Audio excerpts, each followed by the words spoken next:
This program contains movie spoilers. Viewers are advised to proceed on their own discretion. David Koepp is a prolific writer. Saying just this actually is to undermining his credits. From Spider-Man to Panic Room, from Mission Impossible to Angels and Demons, this A-lister Hollywood writer has done it all, seen it all. He has already written a well-received horror in the past, Stir of Echoes, starring the same actor that I'm talking about today, KevinBacon. But sad to say, his directorial venture in You Should Have Left is flat and linear, something that an occasional horror picker like me would not have chosen even under recommendation. Welcome to I Like to Movie It, and today we are shredding apart You Should Have Left. Hello? You Should Have Left tells a story of a retired banker, Theo, played by KevinBacon, and his evidently younger wife Susanna, played by AmandaSeyfried, who are taking a break in Welsh countryside from Susanna's busy schedule as an actress. They are with their daughter, Ella, played by Avery T.U. Essex. Even though there are subtle warnings given to the family not to take this secluded house as their abode of repose, they do that anyway, just like any other horror movie.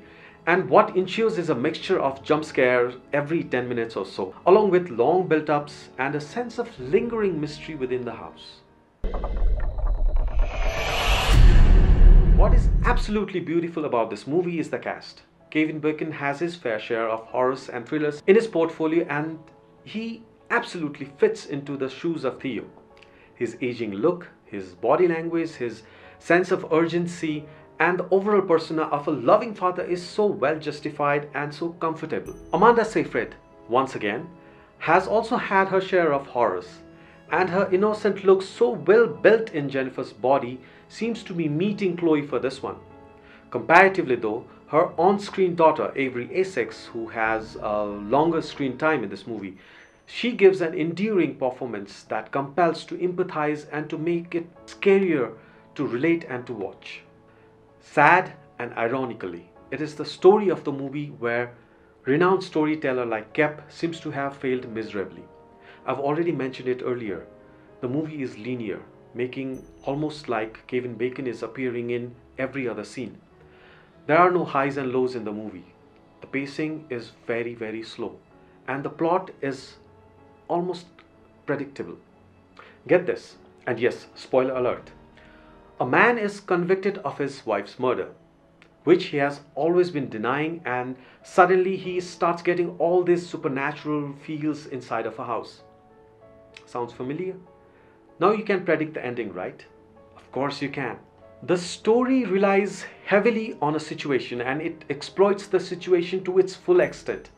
The pivotal mise-en-scène of the movie is this secluded house, but mind you, most of the world's most famous horror stories are somehow connected to folklore, something that you can relate to. Maybe it's Count Dracula, maybe it's a haunted doll, maybe it's Baba Yaga, maybe a famous exorcism, or a notorious murderer. These stories have been passed down to generations, so when you're watching a horror with this foxy element, you can immediately bring that extra knowledge that adds to your sense of being horrified. You Should Have Left is hence open to interpretation. It is not related, I think it is not related to any horror stories as such. I even googled some popular horror stories from Wales. Maybe it was telling the story of Scare House in Port Call, but that folklore is way different than what it is there in the movie. It's just the three of us, just you and me and Ella. Not being able to relate to my existing tale makes me highly detached from this so-called horror house.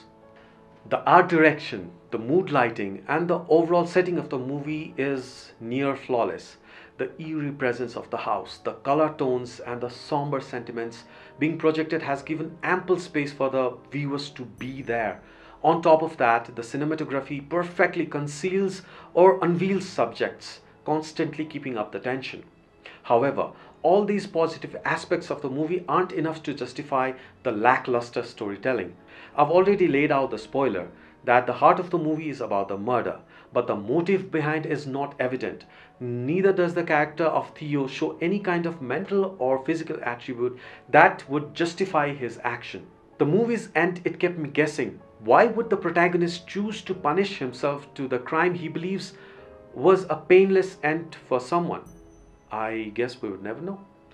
I like to give this movie a 2-star out of 5, but still, the young actress Avery Tuss's performance made the movie bearable and hooked on, so a bump up to 3 stars.